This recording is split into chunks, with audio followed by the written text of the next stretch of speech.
Assalamualaikum warahmatullahi wabarakatuh. Alhamdulillahi wahdah wassalatu wassalamu ala man la nabiyya ba'dah amma ba'd. Yang saya hormati Ketua Lazismu Bojonegoro, kemudian bapak-bapak, ibu-ibu, serta kajian kampusmu, kajian puasa Ramadan bersama Lazismu yang dimuliakan Allah. Alhamdulillah, pada kesempatan ini kita diberikan Allah Subhanahu wa taala kesempatan yang pertama untuk menunaikan ibadah puasa, yang pada kesempatan ini kita sudah memasuki hari yang kedua. Demikian juga kita masih dipertemukan oleh Allah Subhanahu wa taala dalam kajian rutin kita insyaallah selama bulan Ramadan, yaitu pada kajian kampusmu, kajian puasa Ramadan bersama Lazismu. Dan salawat serta salam semoga tetap tercurahkan kepada uswah kita, kepada qudwah kita, yaitu Nabiullah Muhammad sallallahu alaihi wasallam. Bapak Ibu sekalian yang dimuliakan Allah, insya Allah pada kesempatan yang mulia ini kita akan mencoba mengangkat sebuah topik di dalam kajian kita, yaitu tentang kriteria awal waktu subuh atau fajar dan tuntunan makan sahur. Ini sebuah topik yang kita akan coba dalami dan kita nanti diskusikan insya Allah 1 jam ke depan. Bapak Ibu sekalian yang dimuliakan Allah, kalau kemarin sudah kita bahas tentang definisi puasa dan bagaimana kita melihat puasa itu sebagai sebuah ibadah. Dan pada kesempatan ini kita akan coba lihat, kalau kita diwajibkan untuk berpuasa sebagaimana ayat yang Bapak Ibu sekalian sudah hafal itu, ya ayyuhalladzina amanu kutiba alaikumusiyam kama kutiba alal ladzina min qablikum la'allakum tattaqun. Kemudian sekarang kita coba lihat kewajiban menjalankan ibadah puasa itu waktunya kapan. Nah, jika kita berbicara tentang waktu menjalankan ibadah puasa, maka ibadah puasa itu waktu fajar. Nah, ini yang disebut sebagai al-fajru as-shadiq, fajar yang benar. Lawannya yaitu al-fajru al-kadhib. Nanti kita akan coba lihat perbedaannya, sampai terbenam matahari. Nah, ini waktu kita diwajibkan untuk menjalankan ibadah puasa. Nah, sehingga kalau kita lihat apa yang dijelaskan oleh Allah Subhanahu wa taala di dalam Al-Qur'an, di dalam ayat yang cukup populer itu, Allah Subhanahu wa taala mengatakan wa kulu washrabu, makanlah kamu sekalian, washrabu dan minumlah kamu sekalian, hatta yatabayyana lakumul khaytul abyadu minal khaytil aswadi minal fajr, sampai yatabayyana, sampai jelas, lakum bagi kamu sekalian, al khaytul abyad, benang putih, minal khaytil aswadi, dari benang hitam. Maksudnya apa? Sampai nyata bagi kita, yaitu fajar shadiq. Karena al-khayt al-abyad itulah yang disebut sebagai fajar shadiq, yaitu start permulaan waktu puasa yang sebenarnya. Dari fajar yang kadhib, yaitu fajar yang bohong, minal fajar, dari fajar. Nah, ini waktu dimulainya kita menjalankan ibadah puasa. Kemudian di ayat itu dijelaskan tsumma atimmus siyama ilal lail. Tsumma, kemudian, atimu, sempurnakanlah, asyama, puasa, ilal lail, yaitu pada malam hari, yaitu maksudnya sampai terbenamnya matahari. Nah, dari ayat ini memberikan penjelasan kepada kita bahwasanya waktu kita menjalankan ibadah puasa itu sejak terbit fajar, yaitu fajar shadiq, sampai terbenam matahari. Oleh sebab itu, Bapak Ibu sekalian, karena kita katakan tadi bahwasanya waktu memulai ibadah puasa itu sejak terbitnya fajar. Nah, fajar itu memiliki hal yang sangat penting di dalam agama kita. Nanti kita akan coba lihat.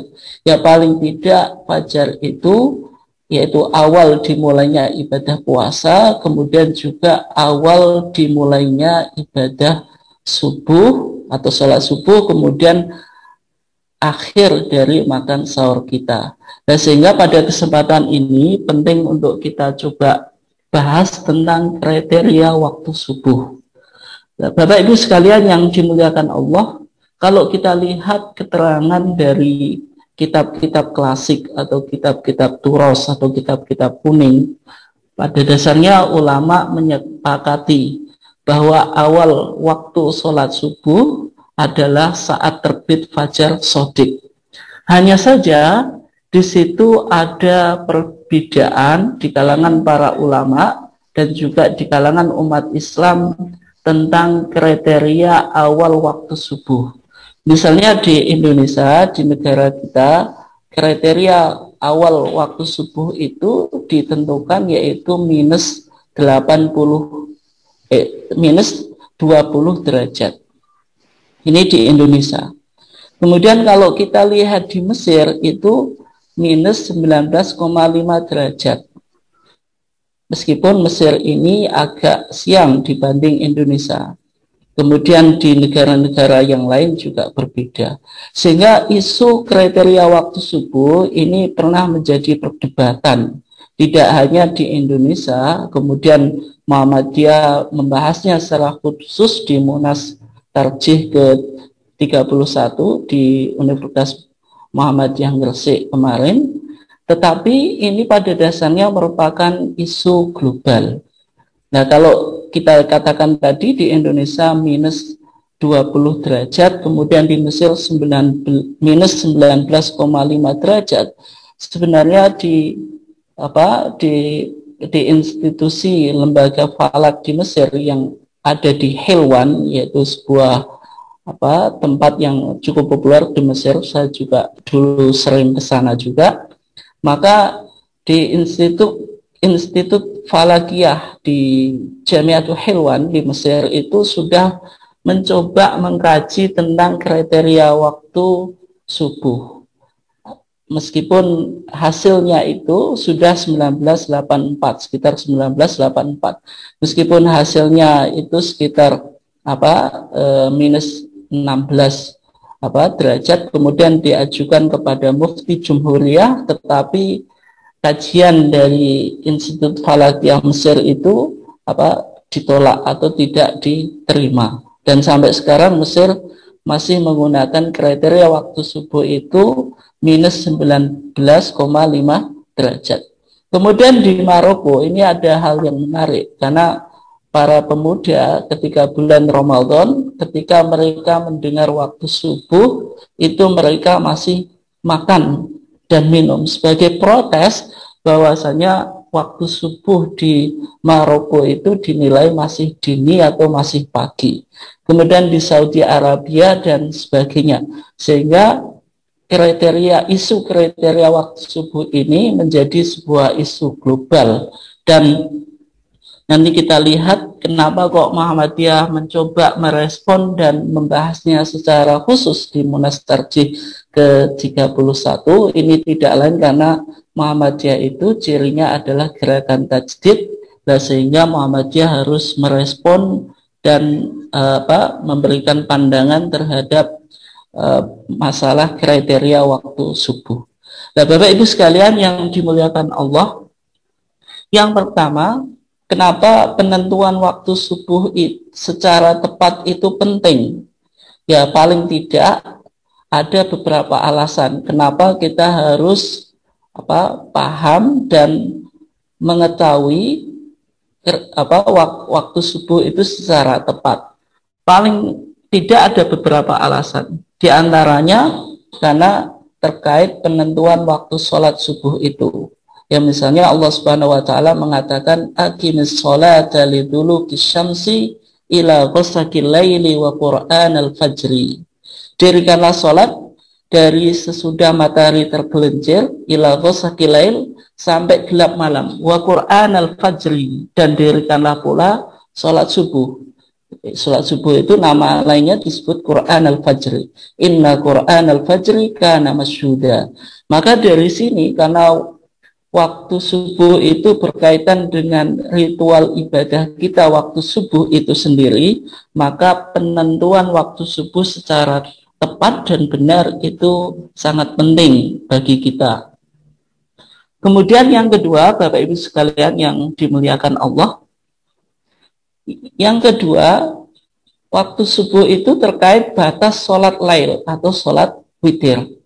Nah, sehingga kalau kita lihat di dalam dua hadis yang saya kutip di slide itu, yang pertama yaitu hadis Aisyah. Aisyah mengatakan, karena Rasulullah Shallallahu Alaihi Wasallam yusolli fi ma baina ayyafrogha min salatil isya.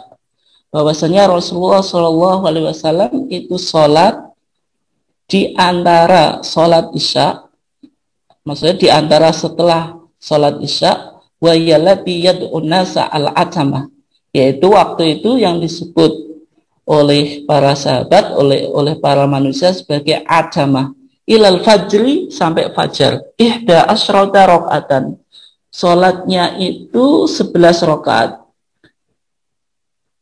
yang mana Rasulullah itu salam antara 2 rakaat, wa yutiru biwahidatin, dan witir dengan 1 rakaat. Maksudnya 2 rakaat salam, 2 rakaat salam, 2 rakaat salam, 2 rakaat salam, 2 rakaat salam, ketika sudah dapat 10, kemudian witir dengan 1. Ya, kalau kita lihat di sini, ya berarti sholat malamnya Rasulullah itu sampai fajar. Berarti fajar itu bisa kita pahami sebagai akhir dari waktu sholat malam kita. Gitu. Kemudian yang kedua, kalau kita lihat di hadis yang kedua, yaitu hadis yang diriwayatkan oleh sahabat Kharijah ibn Hudzafah, bahwasanya dia mengatakan, hadisnya panjang, saya langsung poinnya saja. Al-witru ma baina salat baina salatil isya ila tulu'il fajri. Salat witir itu antara salat isya sampai terbitnya apa? Fajar. Nah, ini sebagaimana hadis yang di awal tadi. Ini menunjukkan apa? Memahami apa? Memahami waktu subuh itu. Karena waktu subuh itu yaitu waktu berakhirnya apa? Sholat lail kita. Bapak Ibu sekalian yang dimuliakan Allah, kemudian yang ketiga, kenapa mengkaji waktu subuh secara tepat itu penting? Yang ketiga alasannya karena terkait penentuan awal mulai berpuasa dan akhir makan sahur. Nah, sebagaimana ayat yang sudah kita baca tadi, wa kulu washrabu hatta yatabayyana lakumul khaytul abyadu minal khaytil aswadi minal fajr. Ini menunjukkan bahwasanya start mulainya kita menjalankan ibadah puasa itu ketika apa? Ketika sudah terbit fajar. Kemudian juga ketika sudah terbit fajar, berarti itu berakhirnya makan sahur kita. Sehingga dari kurang lebih ada 3, meskipun ada masih banyak alasan yang lain. Nah, dari situ Majelis Tarjih menganggap penting untuk melakukan kajian ulang terhadap kriteria awal waktu subuh. Sehingga di Monas Tarjih yang kemarin, yaitu Monas Tarjih ke-31 di Gresik, di Universitas Muhammadiyah Gresik, maka kriteria waktu subuh dari hasil Monas Tarjih menyimpulkan minus 18 derajat ketinggian matahari. Artinya apa? Artinya dari kriteria waktu subuh yang umum di Indonesia yang tadi berapa? Minus 20 derajat, yaitu berkurang menjadi minus 18 derajat. Sehingga karena terpaut 2, karena 1 derajat itu 4 menit, berarti karena terpaut 2 berarti terpaut 8 menit, sehingga waktu subuh yang ada itu nanti kita mundur 8 menit. Nah, kenapa kok Pak Majelis Tarjih merasa penting untuk melakukan kajian ini? Nah, sebenarnya Munas yang kemarin itu melanjutkan dari Munas yang sebelumnya, yaitu yang dulu di Munas tahun 2010, Majelis Tarjih dan Tajdid itu sudah mengamanatkan kepada 3 lembaga astronomi Muhammadiyah agar meninjau kembali awal waktu subuh. Ya, karena berbagai macam persoalan yang sudah kita bahas di awal tadi. Sehingga ketika itu Majelis Tarjih menunjuk 3 lembaga untuk melakukan kajian dan observasi fajar. Yang pertama menunjuk Observatorium Ilmu Falak OIF Universitas Muhammadiyah Sumatera Utara atau UNSU. Kemudian yang kedua Pusat Studi Astronomi Pastron Universitas Ahmad Dahlan UAD. Kemudian yang ketiga Islamic Science Research Network ISRN Universitas Profesor Dr. Hamka atau UHAMKA yang ada di Jakarta. Nah, dengan menggunakan teknologi yang cukup canggih yang disebut dengan Sky Quality Meter yang diarahkan ke zenith untuk mengkuantisasi perubahan. Ya, sehingga dari berbagai macam lembaga falak atau lembaga astronomi di Universitas Muhammadiyah tadi, kemudian masukan dari beberapa lembaga riset di luar Muhammadiyah juga, sehingga ketika itu Munas Tarjih yang ke-31 memutuskan bahwa awal waktu subuh adalah pada ketinggian matahari berada di minus 18 derajat. Nah, sehingga ini menarik karena tadi ada terpaut 2 derajat.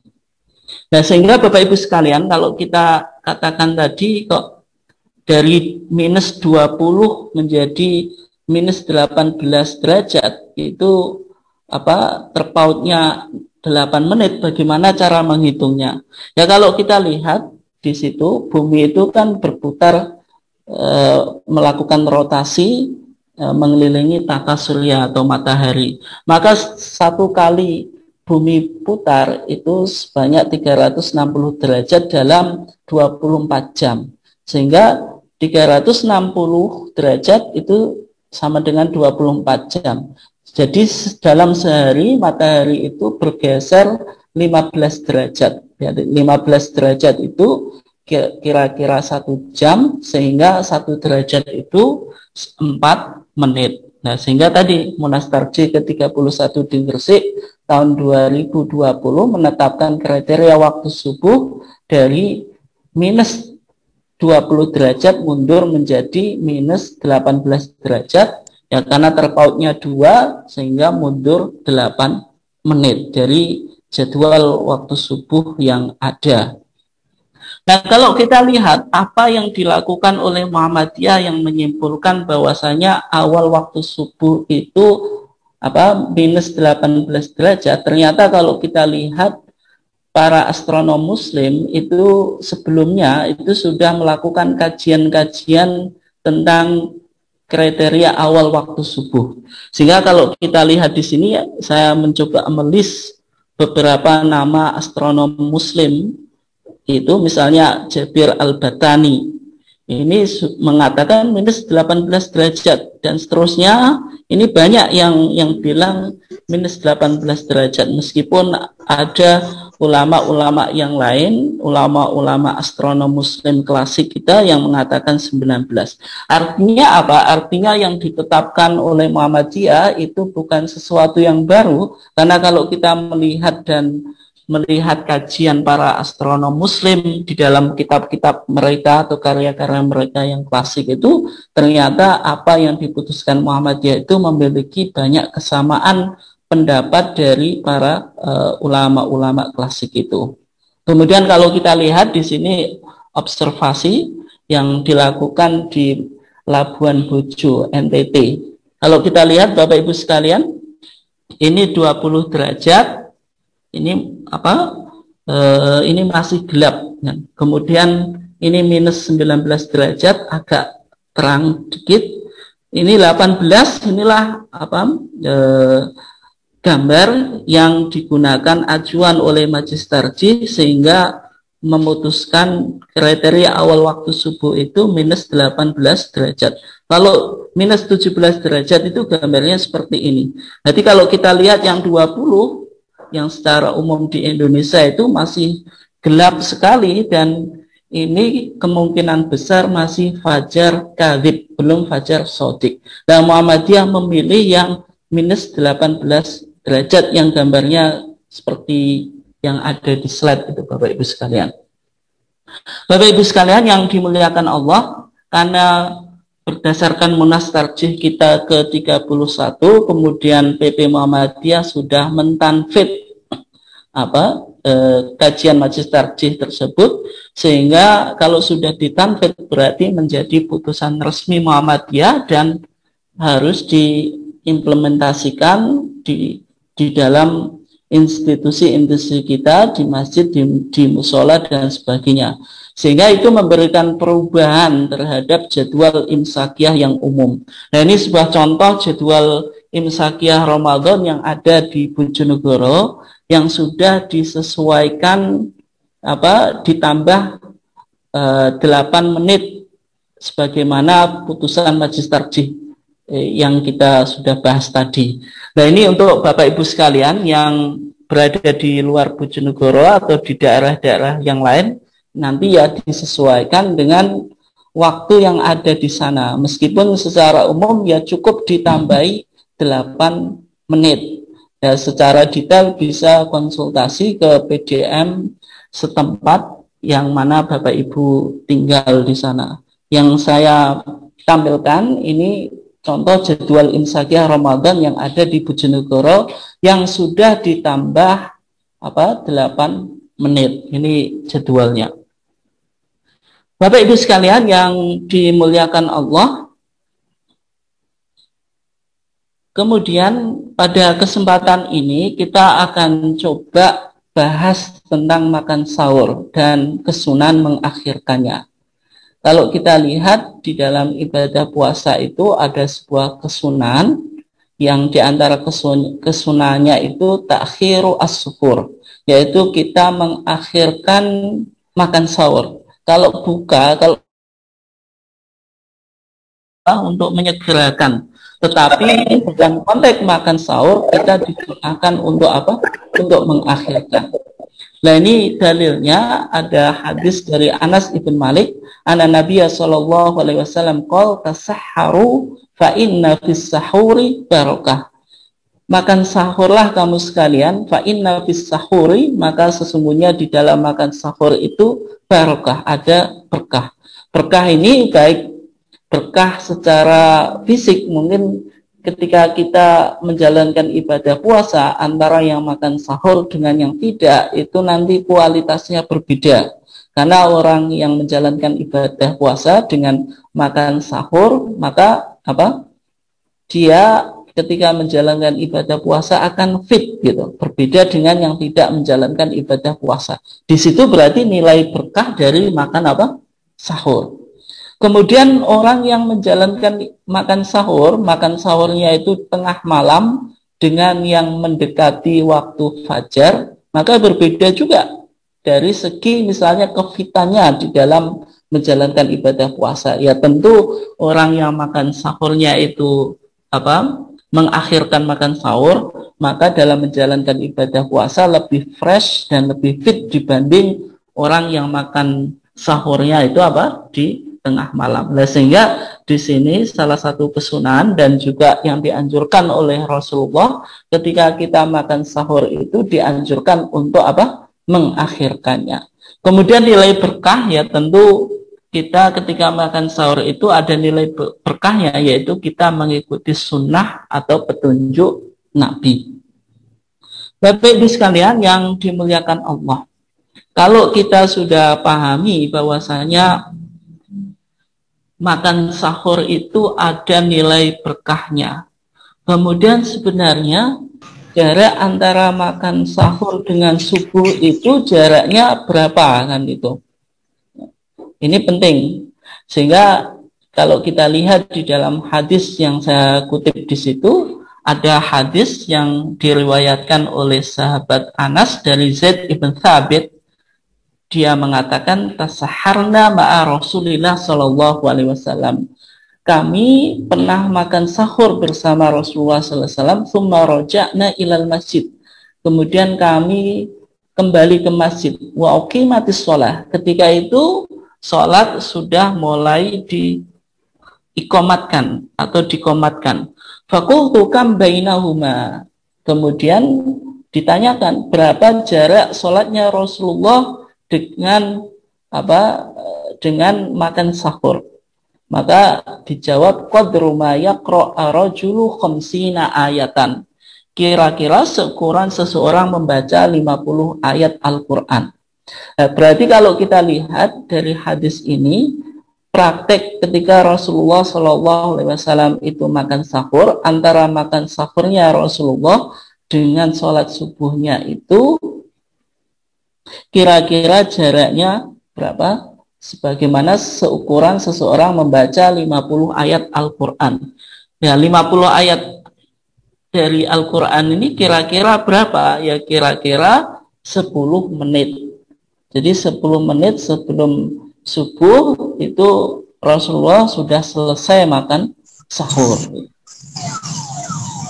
Nah, sehingga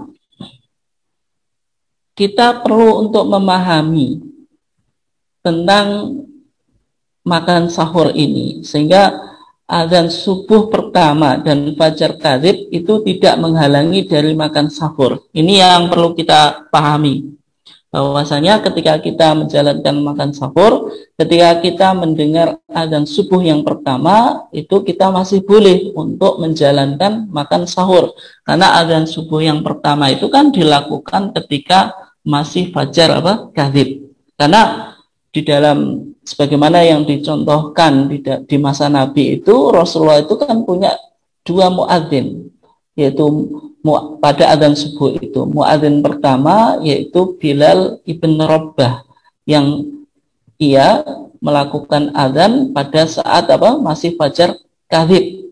Yang muadzin yang kedua ketika sudah mancing waktu subuh yaitu Abdullah ibn Umi Maktum. Dia seorang yang tunanetra atau buta, dan dia tidak tahu kalau sudah waktu subuh kecuali ada orang yang bilang kepada dia, asbahta, telah masuk waktu subuh, telah masuk waktu subuh.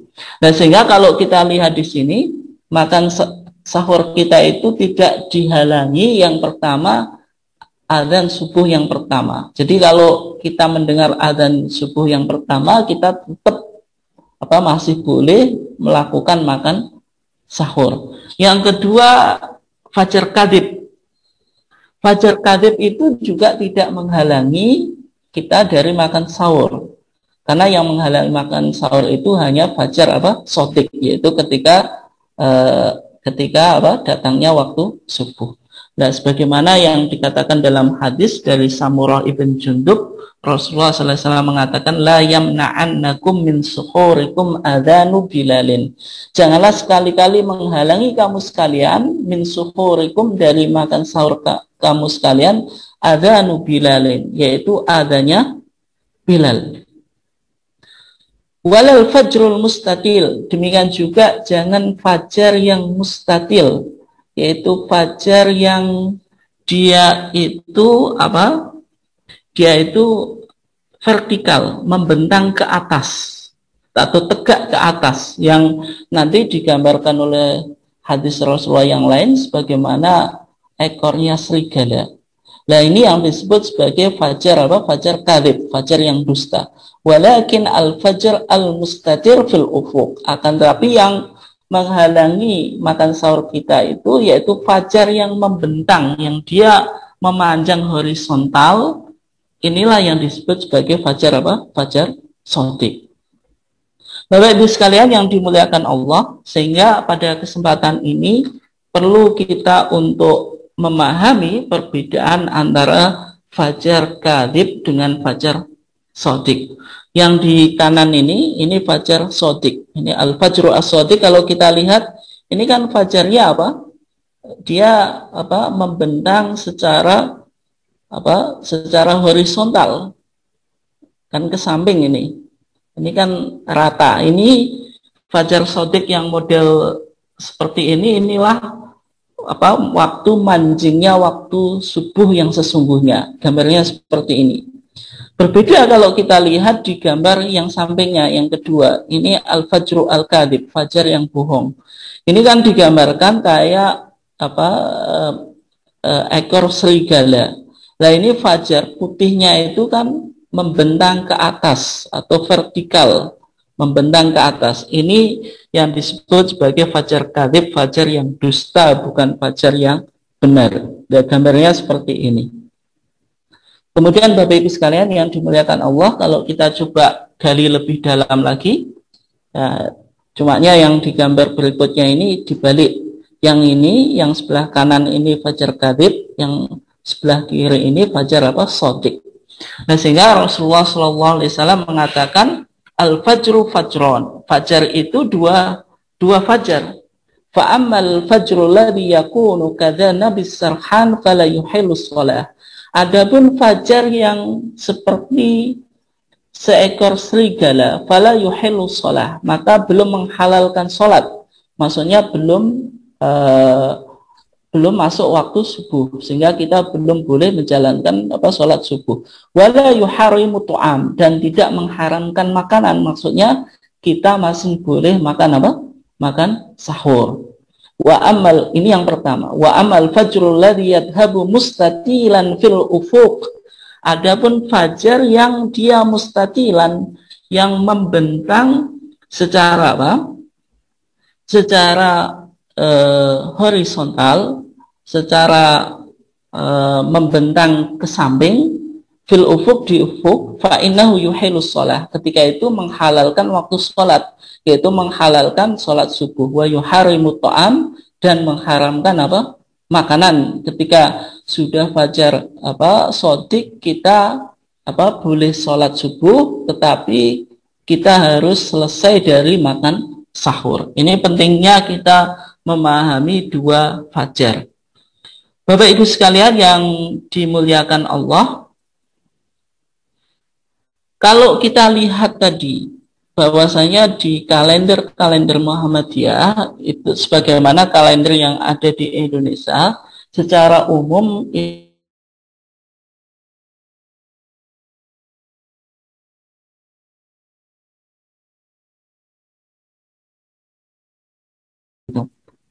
Nah, sehingga ada sebuah pertanyaan yang diajukan kepada tim fatwa tarjih berkaitan tentang waktu imsak yang ada di dalam kalender Muhammadiyah, apakah itu bid'ah atau tidak?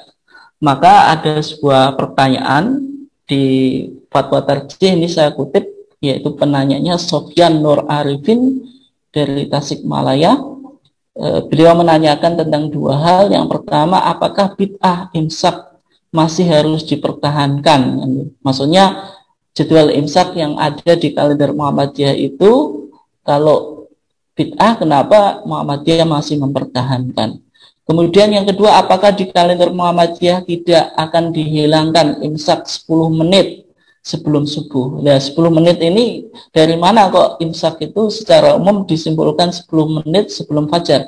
Ya karena tadi hadis yang menjelaskan bahwasanya sholatnya Rasulullah dengan makan sahurnya itu terpaut berapa? Khamsina qadru ma yaqra'a rajulu khamsina ayatan. Kira-kira sebagaimana seorang yang membaca 50 ayat. Khamsina ayatan itu kira-kira diestimasi ya 10 menit itu.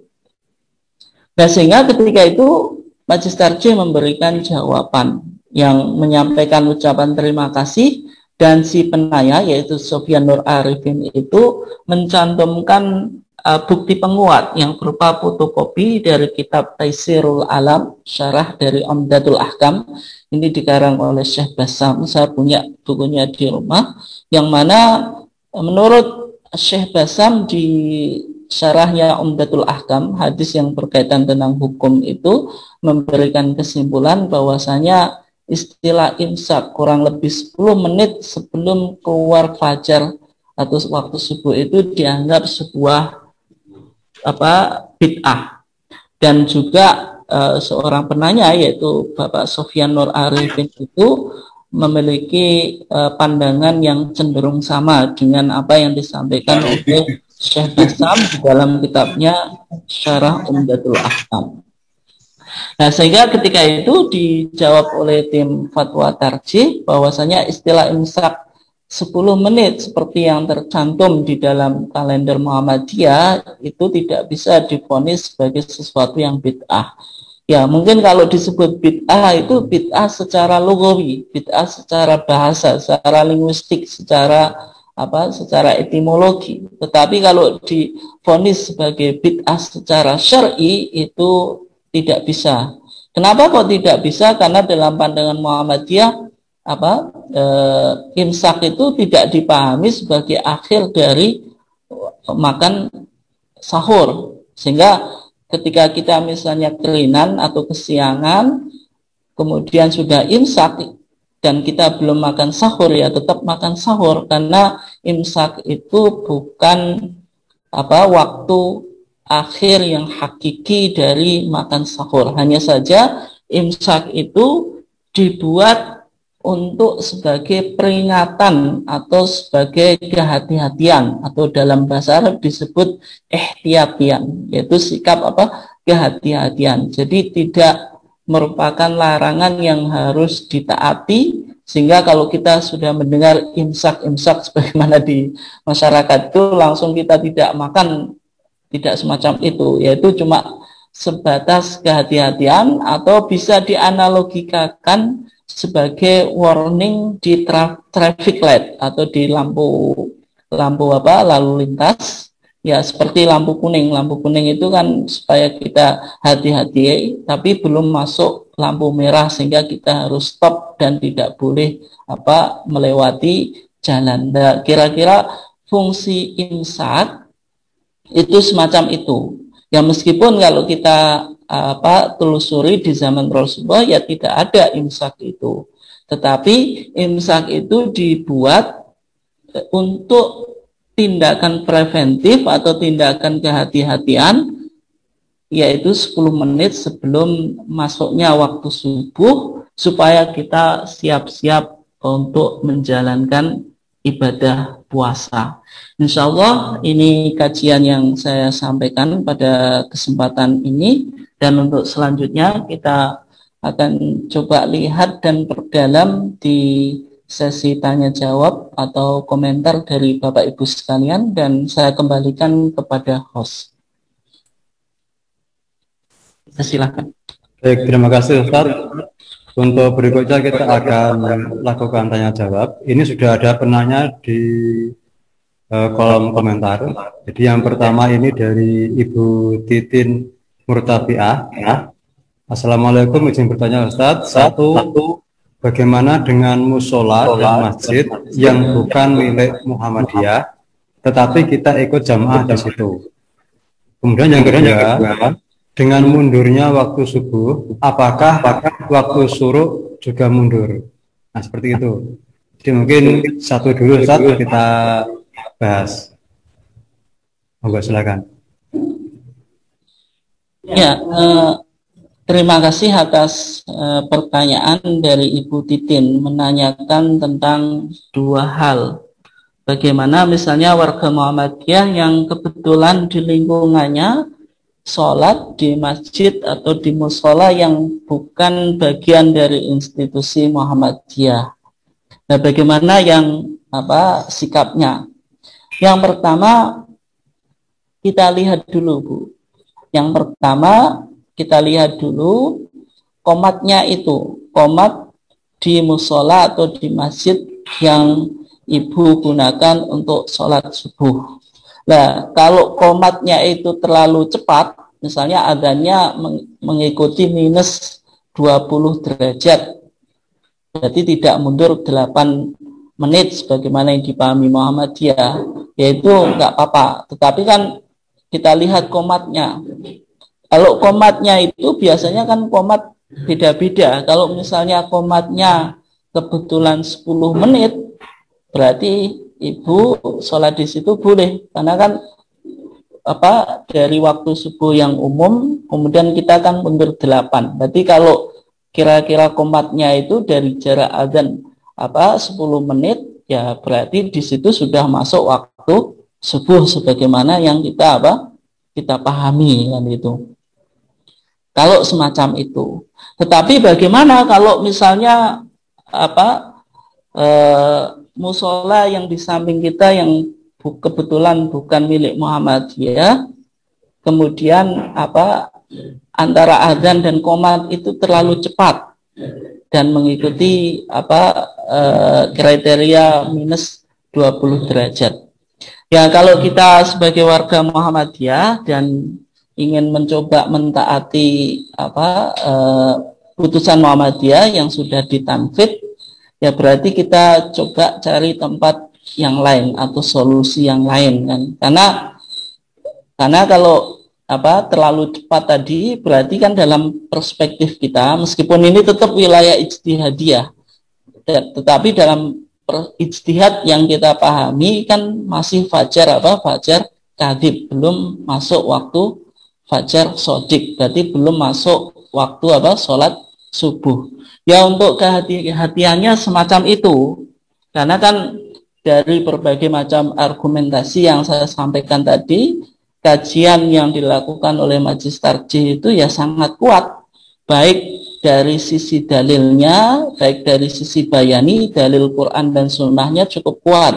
Kemudian juga penelitian para astronom, ulama klasik di dalam literatur Islam itu banyak juga yang menyatakan minus 18 derajat.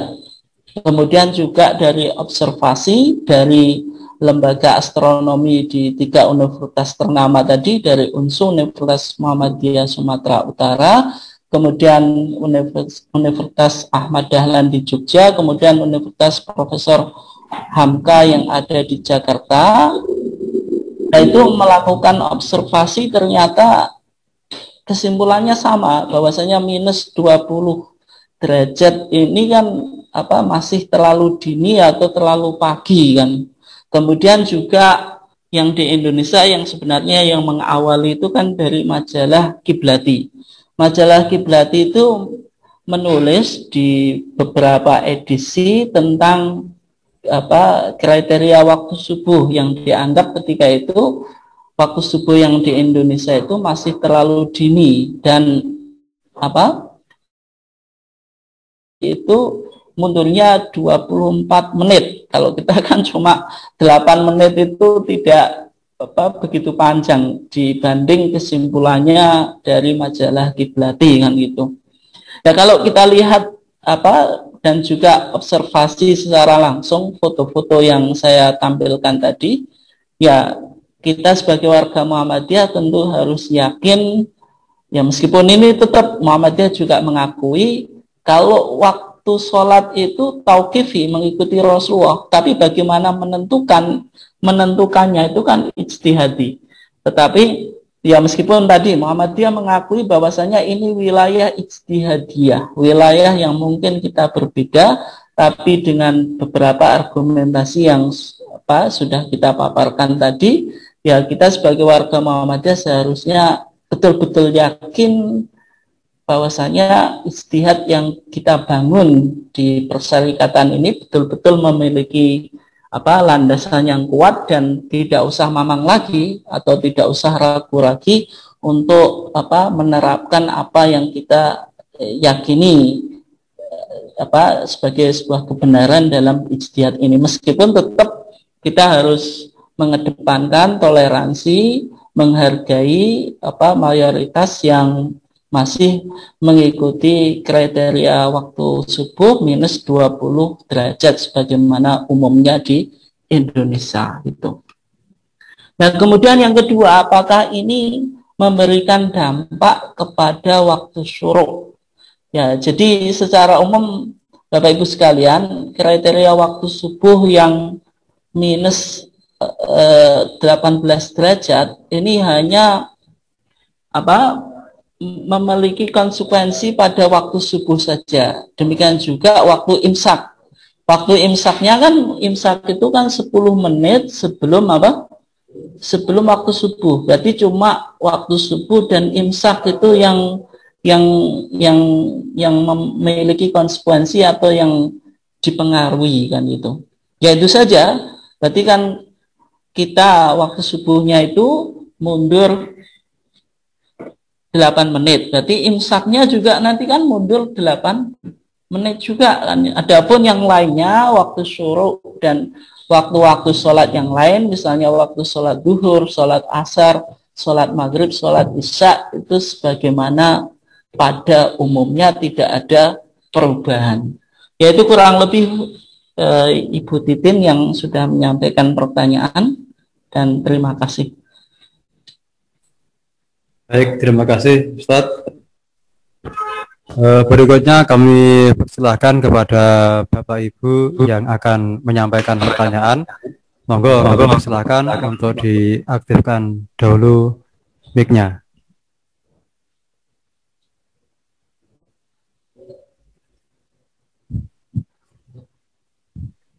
Monggo Bapak Ibu.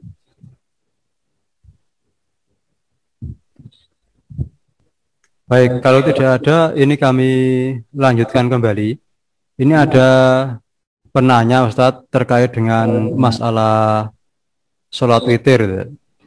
Jadi seringkali kalau kita melakukan sholat tarawih pada awal malam atau setelah sholat isya, itu karena sudah terbiasa dan tidak bisa meninggalkan terkait dengan qiyamul lail berikutnya, itu kemudian kita juga qiyamul lail pada sekitar jam 2:30, jam 3. Kemudian apakah itu diperbolehkan atau bagaimana? Terima kasih.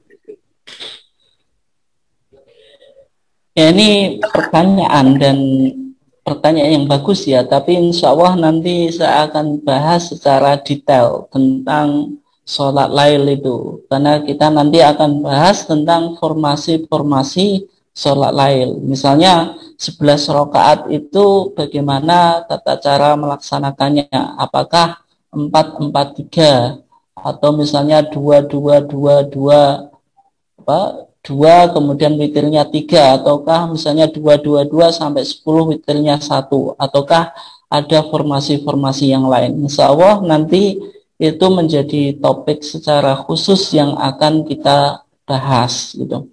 Nah, kemudian yang tadi yang ditanyakan, meskipun nanti kita akan coba perdalam di topik atau kajian secara khusus, saya jawab secara singkat dulu.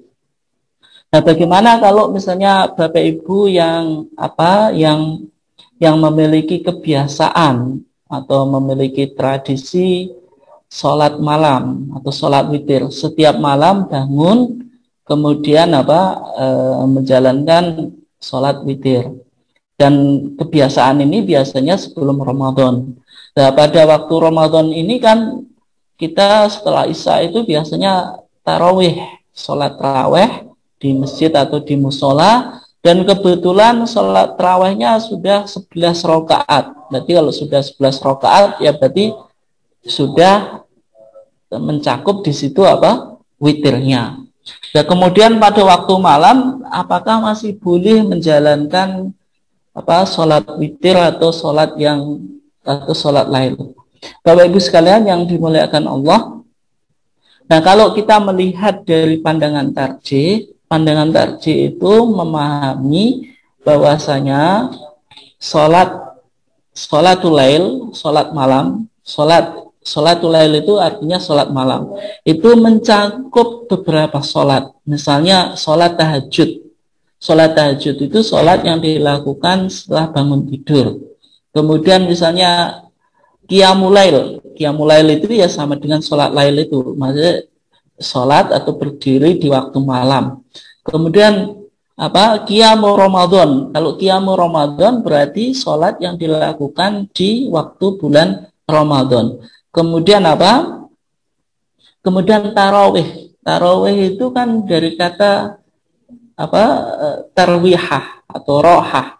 Karena kebiasaan generasi salaf dulu ketika menjalankan sholat tarawih itu setiap dapat 4 rakaat itu berhenti istirahat, karena sholat ini dilakukan dengan nyantai, tidak tergesa-gesa, kan itu dinikmati karena bacaannya itu terlalu panjang. Kalau tidak ada jeda setiap dapat 4 rakaat, ini nanti capek dan nggak bakal kuat. Sehingga tradisi yang dilakukan oleh generasi salaf, yaitu para sahabat dan tabiin, itu setiap 4 rakaat itu berhenti, bersejubahnya ya layah-layah gitu. Kemudian baru itu melanjutkan. Dan sehingga karena sholat ini ada istirahatnya, disebut sholat tarawih. Sholat tarawih itu ya sholat dilakukan dengan istirahatnya, ada jedanya. Misalnya sekedar cerita ya, ketika saya di Mesir cukup lama gitu, orang menjalankan sholat tarawih di Mesir itu sangat nyantai, karena di sana nanti 2 rakaat kita istirahat, dikasih minum, dikasih kurma, dikasih snack lah gitu. Sehingga dalam menjalankan sholat itu sangat dinikmati. Mungkin ini belum menjadi kebiasaan di masjid-masjid kita. Masjid-masjid kita itu kan belum semuanya menyediakan air saja, mungkin sekarang juga sudah mulai ya masjid-masjid itu ada menyediakan air dingin, tapi sebelum-sebelumnya kan enggak. Tapi kalau di Timur Tengah sangat umum itu. Di masjid itu ya ada air dingin, ada kurma dan sebagainya, itu bahkan dibagikan, ada yang khusus yang membagikan dengan berjalan gitu. Karena mereka menjalankan sholat tarawih itu dengan nyantai dan tidak terburu-buru kan itu. Nah, kemudian juga sholat witir. Sholat witir itu sholat ganjil. Karena sholat malam itu pada intinya kan ditutup dengan ganjil. Rakaat ganjil itulah yang disebut witir. Nah, sehingga dalam pandangan Majelis Tarjih di Monas Tarjih di Wiradesa 1972 menyimpulkan bahwasanya sholat malam itu mencakup sholat-sholat tadi. Berarti sholat tarawih, qiyamul Ramadan, tahajud, witir. Semuanya ini adalah sholat malam. Dan kalau kita lihat keterangan dari hadis Aisyah, Aisyah itu meriwayatkan beberapa formasi dari sholat malam Rasulullah. Tapi yang paling populer yaitu hadis Aisyah, yang Aisyah itu ketika ditanya kaifa kanat sholatu Rasulullah sallallahu alaihi wasallam filail, bagaimana Aisyah tentang sholatnya Rasulullah itu malam itu, bagaimana di Ramadan, di bulan Ramadan, maka Rasulullah SAW yazidu fi Ramadan wala fi ghairihi ala ihda asyrata rakaatan. Kata Aisyah, maka Rasulullah SAW yazid, Rasulullah itu tidak pernah menambah fi Ramadan, di bulan Ramadan, wala fi ghairihi, dan di luar bulan Ramadan. Berarti hadis ini mengindikasikan sholat malam itu sama saja. Maksudnya sama saja apa? Baik tahajud, baik qiyamul Ramadan, baik qiyamul lail, baik witir, itu ya pokoknya yang hadis Aisyah selanjutnya ala ihda asyrata rakaatan, tidak melebihi 11 rakaat.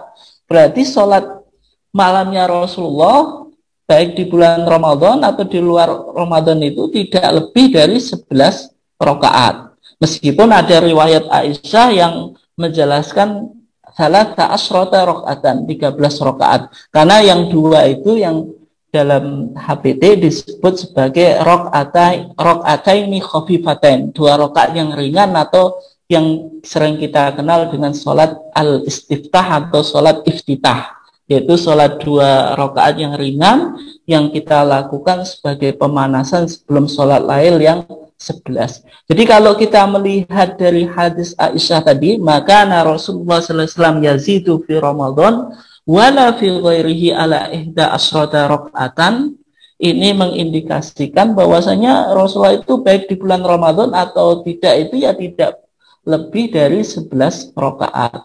Nah, sehingga ketika bulan Ramadan kalau sudah 11 rakaat ya sudah, karena sudah terpenuhi rakaat maksimal dari sholat apa? Sholat lail itu. Itu yang dipahami oleh Muhammadiyah. Kemudian yang kedua, ada hadis yang cukup populer. Rasulullah mengatakan la witroni fi lailatin. Tidak ada dua witir dalam satu malam. La witroni fi lailatin. Tidak ada dua witir dalam satu malam. Karena ini berarti menunjukkan bahwasanya sholat malam yang dilakukan oleh Rasulullah itu ya diakhiri oleh witir. Dan hadis yang lain mengatakan ij'alu akhir sholatikum filail witron. Jadikanlah akhir sholat kamu di waktu malam itu witron. Berarti menunjukkan kalau sudah sholat witir dan rokaatnya itu sudah 11, ya sudah tidak melakukan sholat yang lain. Dan tidak ada keterangan dari hadis Rasulullah. Misalnya Rasulullah itu menjalankan sholat tarawih, karena istilah tarawih itu ya belum muncul di zaman Rasulullah. Maksudnya Rasulullah menjalankan sholat malam di masjid 11 rakaat, kemudian di rumah ditambahi kemudian ditambahi dan tidak ditutup dengan witir. Itu tidak ada keterangan semacam itu. Nah, sehingga di majlis tarjih ya dipahami semacam itu. Jadi 11 rakaat itu bilangan maksimal. Kalau sudah ditutup witir ya berarti tidak usah. Nah, bagaimana kalau saya bangun malam? Bapak Ibu sekalian, cari ibadah yang lain. Ibadah kan tidak hanya sholat malam saja kan itu. Bisa baca Quran, baca buku agama, bisa zikir, bisa istighfar, ataupun ibadah-ibadah yang lain kan, karena ibadah itu tidak harus dengan sholat ya. Kemudian juga yang saya tambahi di sini bahwasanya dalam pandangan Muhammadiyah sholat lail itu bilangan rakaatnya itu muqayyad. Muqayyad itu terbatas, bukan masuk sholat yang mutlak yang dilakukan tanpa batas. Karena kenapa kok muqayyad? Karena banyak hadis yang menjelaskan tentang bilangan rakaatnya gitu. Bahwasanya nanti kita kalau sudah masuk di sholat lail, saya akan jelaskan dan sebutkan beberapa keterangan Aisyah yang menjelaskan bagaimana model sholat malamnya Rasulullah. Yang mana dalam riwayat Aisyah itu kan, Aisyah satu riwayat mengatakan tadi, maka Rasulullah SAW yazidu fi Ramadan wala fi ghairi ala ihda asrota rakaatan, yaitu 11, yang satu dikatakan salah asrota rakaatan 13. Maksudnya apa? Seolah-olah kan kontradiktif. Ini sebenarnya tidak kontradiktif, karena maksud Aisyah ketika 13 itu diawali dengan 2 rakaat sholat iftitah itu, atau rakaataini khafifatain, 2 rakaat yang ringan. Ya kurang lebih demikian jawaban dari penanya tadi. Wallahu a'lam. Baik, terima kasih Ustaz. Saat ini sudah pukul 17.31, jadi mungkin kurang 2 atau 3 menit kita berbuka puasa. Jadi kita akhiri Ustaz ya. Jadi baik, barangkali untuk kajian pada hari ini kita cukupkan sampai di sini. Insya Allah besok kita akan lanjutkan pada waktu yang sama. Artinya kita akan memulai Zoom kita pada pukul 16.15. Baik, terima kasih Bapak Ibu jamaah kampusmu. Kita akhiri dengan bacaan hamdalah, alhamdulillahirabbil alamin. Billahi taufiq wal hidayah. Wassalamualaikum warahmatullahi wabarakatuh.